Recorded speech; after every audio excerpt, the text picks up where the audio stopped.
Hey there, crypto enthusiasts. Welcome back to our channel, where we break down the latest in blockchain and trading. Today, we're tackling a hot topic: how to transfer USDT from your bank to Binance in 2025. If you're new here, hit that subscribe button and turn on notifications so you never miss a guide like this. USDT, or Tether, is a stablecoin pegged to the US dollar, making it a reliable option for avoiding the volatility of other cryptos. By 2025, with regulations tightening and platforms evolving, transferring funds has become even more secure and efficient.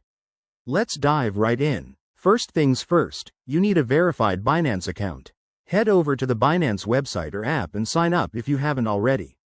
In 2025, verification is quicker than ever. Upload your ID and proof of address, and you'll be good to go in minutes.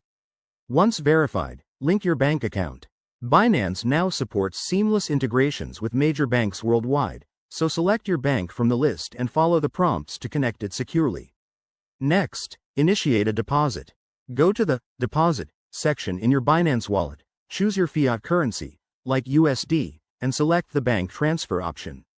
This might involve generating a unique deposit address or using a payment gateway. Remember, in 2025, transaction speeds are lightning fast, but always double-check for any fees. Now, with your funds in your Binance account, it's time to buy USDT. Navigate to the Buy Crypto tab, select USDT, and enter the amount you want to purchase. Binance's interface is user-friendly, so this should take no time at all. If you already have USDT in another wallet, you can transfer it directly to your Binance wallet by using the wallet address provided in your account settings. Finally, once your USDT is in Binance, you're set to trade, stake, or hold. Always prioritize security, enable two-factor authentication, and keep an eye on your transactions. There you have it, folks. Transferring USDT from your bank to Binance in 2025 is straightforward and safe when you follow these steps. If you found this helpful, give it a thumbs up and drop your questions in the comments. Stay tuned for more crypto tips, and thanks for watching.